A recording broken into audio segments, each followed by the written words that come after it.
watching the station covering all of the DMV. This is DC News Now. Well, good morning. It is 6 o'clock right now on a Friday morning. We are officially in the Memorial Day travel rush. This is a live look over the Bay Bridge in Annapolis this morning, and we've also got a look at Futurecast. You can see some storms making their way to the area. Jackie will have more on that in just a second, but thank you for starting your morning with us here on DC News Now at 6 o'clock. I'm Tanaya Wright. Yeah, and Yamari's in for Shanika this morning. Keep an eye on those roads. She's going to have the latest for you on your holiday travel in just a moment. We're going to start things off for that holiday weekend, though, with the forecast with Jackie. Yeah, out there this morning, we're tracking the mainly cloudy skies. Few showers back out towards our far western areas right now. Just a view over the last couple of hours. Some of those showers becoming a bit more numerous back over towards the I-81 corridor, Shenandoah Valley as well. And even starting to notice a few lightning strikes farther back out just to the west of western Maryland there. So over across parts of West Virginia. And those thunderstorms could be moving into western Maryland over the next couple of hours. So we'll be watching as that batch of rain continues to advance its way eastward. So heads up, could be driving through a couple of those showers through the morning hours. But later on today, likely going to be tracking more of that sunshine, allowing these temperatures to warm up. We're currently in the 60s and lower 70s at this point. And yes, we'll be seeing a few of those showers through the morning, and then eventually those dissipate. We'll see more sunshine and high temperatures into those low to mid 80s later on this afternoon for your Friday. We'll have the latest with that Memorial Day weekend forecast in just a few minutes. I do want to toss it over to Yamari with the all-important look at those roadways on this Friday morning. Yeah, good morning. So as you can see right now, we're taking a look at I-95 southbound. This is near the Dumfries area. Look at all that backed up traffic, and that's mainly because of a crash. As you can see, a lot of activity happening right here. So do give yourself time if you are heading in that direction. Traffic is moving pretty smoothly, but as you can see, that lane is blocked off. We're going to flip over to the map so we can take a look at the overall region. As you can see, this is going towards 95 and 66. Everything is looking pretty smoothly in that area, so you should be good to go for your overall traffic this morning. All right, Yamari, thank you. Happening now, another busy day of travel for people heading out of town for the holiday. TSA is expecting a major increase in air travel this Memorial Day weekend at our local airports. Our Liberty Zavala live at Reagan National this morning with how to make your travel as smooth as possible. And Liberty, we can see that line already behind you. Oh man, it is packed, Tanaya and Corey, but the good news so far, most of the flights behind me here on the board are showing on time. We are only seeing one delay, but you can see the TSA checkpoint line here. It is packed, and the TSA, just to give you an idea, is expecting to screen more than 3 million passengers in a single day this summer alone. So before you head into the line, make sure you know exactly what's in your luggage and what you can't bring. Here at Reagan, you can already see cars packing into the airport to drop off thousands of passengers Thursday. TSA expects to screen about 8,000 more travelers per day for the holiday weekend than on an average weekend. That's a 10% increase over last year. At Dulles, TSA expects a similar spike. It expects to screen 39,000 passengers on its two busy days, Thursday and Friday, as well as 34,000 on the Sunday before Memorial Day. That's a 12% increase over last year. TSA says arrive 2 hours before your scheduled flight. Make sure to bring a valid ID.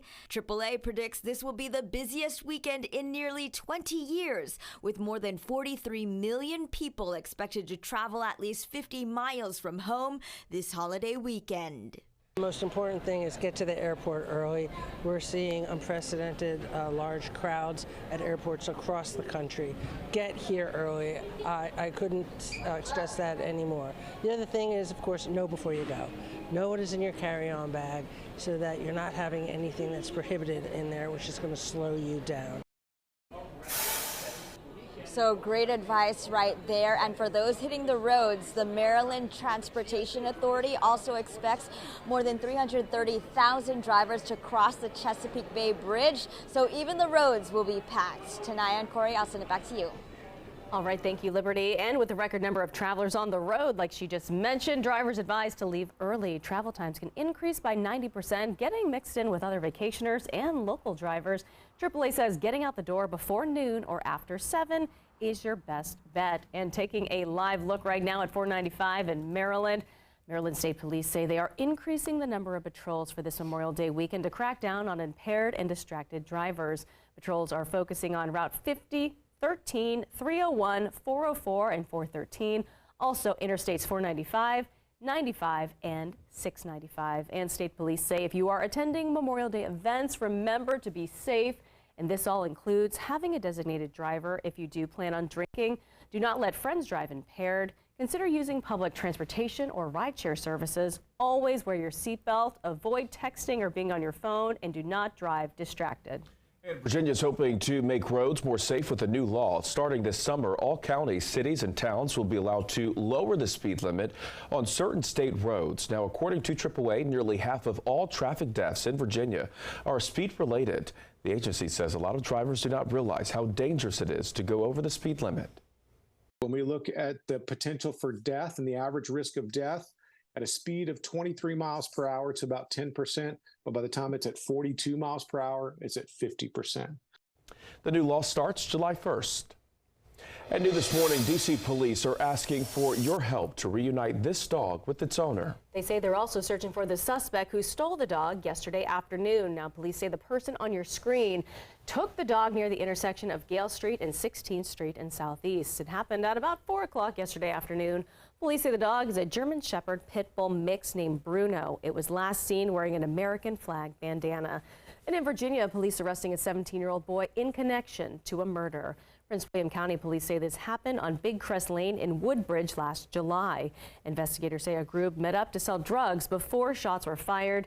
18-year-old Jason Lewis died. The 17-year-old suspect is now facing murder charges. A Prince George's County officer is facing a charge for allegedly hitting a pedestrian with his patrol car. This happened in a parking lot back in March. According to prosecutors, Corporal Dexter Shin was cutting through the lot to get to another destination when he hit an elderly man. State's attorney Aisha Braveboy says Shin drove the victim to the hospital. However, she believes Shin did not do enough to help him once they arrived. To leave that person at a locked door at the side of a facility where there was no one else there to assist him, and he clearly was injured. He had a broken leg. He's 80 years old. Certainly did not meet the standards that the department has, or really society has. The Prince George's County Police Department said Shin is suspended pending the outcome of the indictment. Spotsylvania County teachers could soon be facing random drug testing in Virginia. Now, this follows an incident involving a teacher allegedly under the influence of drugs at Spotswood Elementary School last week. The sheriff's office found drugs in Candace Carter's classroom. Carter's husband was found in the school parking lot, also allegedly under the influence, with a 2-year-old in the car. The school board voting unanimously to start a random testing program for all employees that work with kids. Board members also pushing for resources to help those struggling with addiction. I want to make sure that we are sensitive to the fact that some people may have had that problem in the past but have worked through it, and that we allow them the grace to do better. These programs will likely be reviewed at the board meeting in June. And Virginia Governor Glenn Youngkin signing 3 bills looking to reduce student overdoses. That ceremony happened yesterday. It also included training with naloxone, a drug that reverses opioid overdoses. The new legislation aims to combat the manufacturing of xylazine, a drug increasingly involved in overdose deaths. It requires school boards to develop opioid overdose prevention and treatment plans and rename an existing law to the Recovery Court Act, reflecting an emphasis on recovery along with treatment.